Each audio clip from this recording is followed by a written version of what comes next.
2015, student Michael Andrews of the University of Southern California had left his dorm room with his roommate Steve to go to a frat party off campus.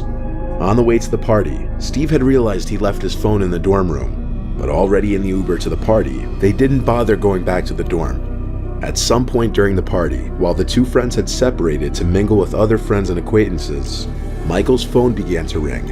It was from Steve's number. He picked up and heard Steve's voice on the other end, covered by a mask of static. Even in the loud party, he could distinguish the voice of his roommate saying, "Come back to the room." Then the call ended. With that, Michael left the party and Ubered back to the campus dorms, trying to call Steve back and text him, but he wasn't getting any responses. When Michael got back to the dorm room, he didn't find Steve inside. Strangely though, he did find Steve's phone sitting on his bed. Upon checking the notifications on the screen, Michael saw the notifications of all his texts and calls on the screen. It wasn't until an hour later that Steve returned to the room looking for Michael after hearing that he left. And this was when he told Michael that he never called him and that he never had his phone. What made this even stranger was that Steve's phone had no record of making a call to Michael, yet Michael's phone had a record of receiving a call and having a 15-second conversation. The phone company wasn't able to trace a call from Steve inside, and nobody was found hiding in their dorm room or anything like that. In 1970, 25-year-old Donna Lass worked as a nurse at the first aid station of a casino in South Lake Tahoe, California. One day, Donna's boss and landlord both received calls from an unidentified man who claimed she was dealing with an illness in the family and would be out of town for a while. Donna's boss became suspicious, so he contacted her mother, who confirmed that story was a lie. Donna's car was found parked outside her apartment, but there was no trace of her anywhere. The last sign of her was an entry she'd made in her logbook near the end of her final shift. The entry looked unfinished, as if someone had possibly interrupted her.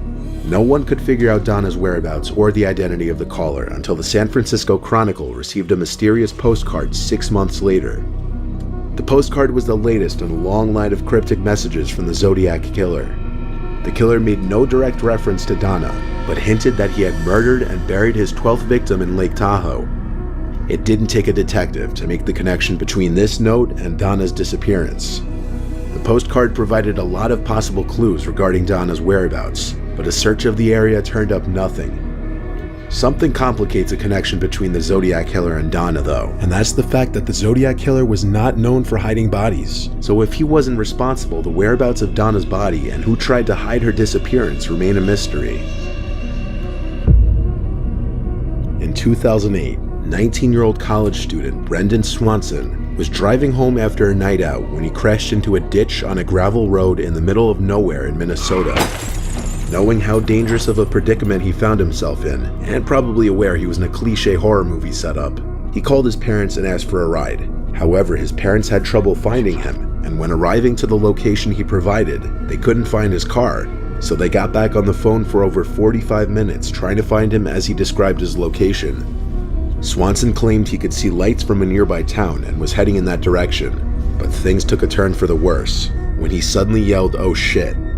Before his father could even scold his son for using that language on the phone with him, the call cut off, and that's the last anyone ever heard from Brendan.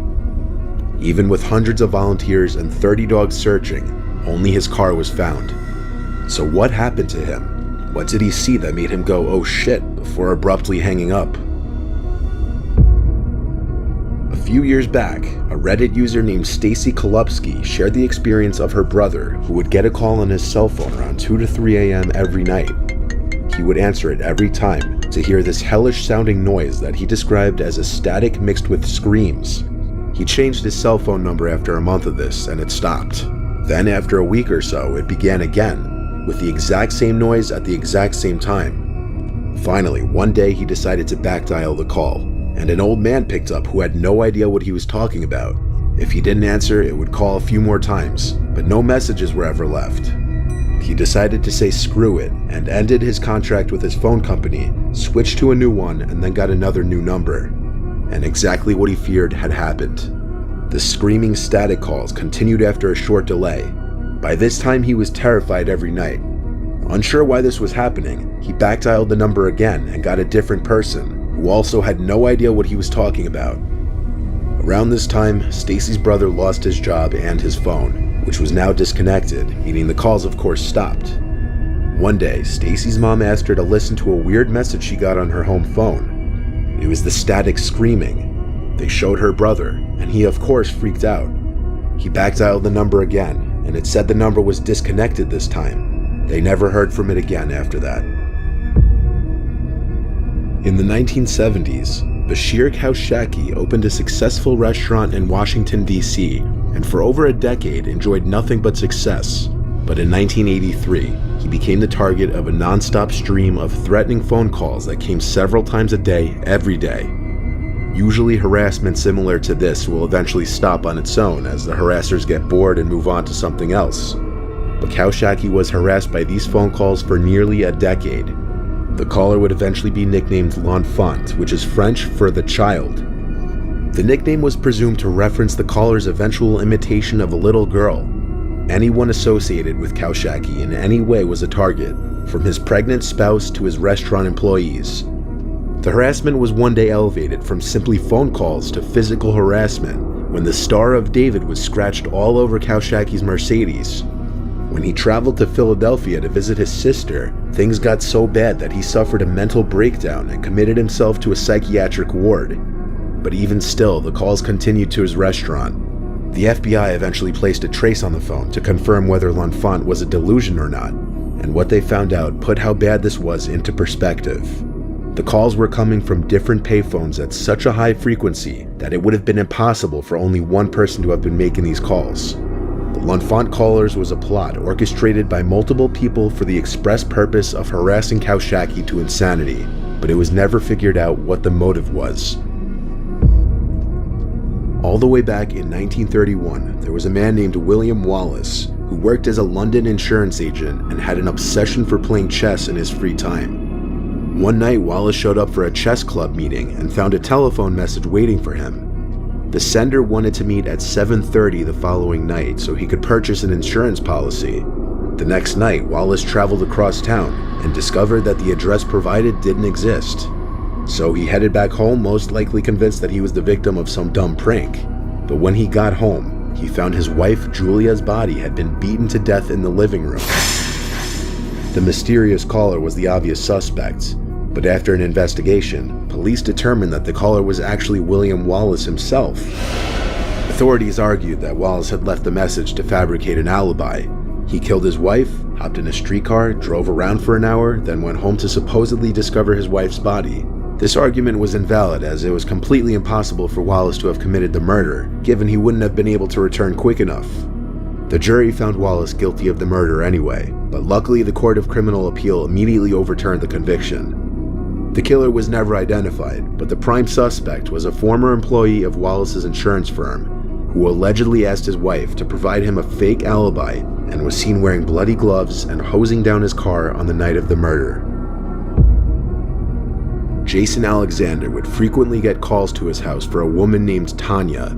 It didn't seem like a big deal since Tanya had the same last name as Jason's family, and it was a common name from where they were from. When Jason and his family moved across the city, and phone books gradually stopped being the go-to way of finding somebody's number, the calls for Tanya gradually stopped, and after a while, the Alexander family forgot about the Tanya woman. It was about 4 years later that she popped up in their lives again. Jason was driving home from work one afternoon, and was greeted by a pretty grisly car wreck at the turn to his house. 2 cars had collided, and one had wrapped itself around the signage pole that had the house numbers and directions on it, one of which was his house number. Several days later, he got a call from the police. They asked if Tanya was at his residence.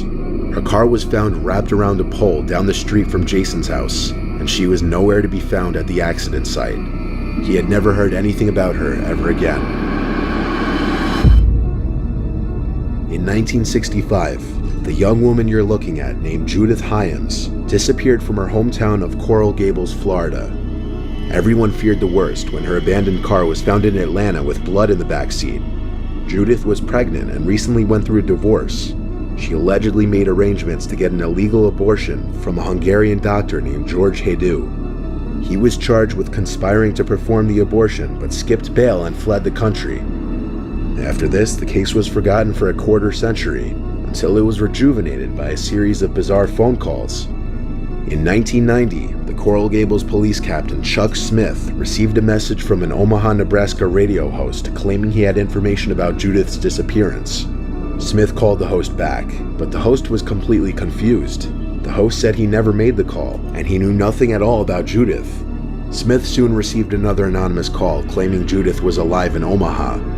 Smith knew nothing about the case, but he had recently traveled to Omaha to deliver a lecture at a police academy, and he started to wonder if this was a prank. Smith got a third anonymous call from someone who claimed to be an FBI informant who had recently spent time with Dr. Hedu in Hungary. They even provided an old phone number for Hedu that checked out. Smith was confused, and with such a baffling case, he took the story to the TV show Unsolved Mysteries. Days after the Judith Hyams episode was broadcast, Smith got an anonymous letter confirming what many people suspected all along. Judith died during an illegal abortion and wound up in a watery grave. While that's the logical solution, it doesn't account for all the strange calls.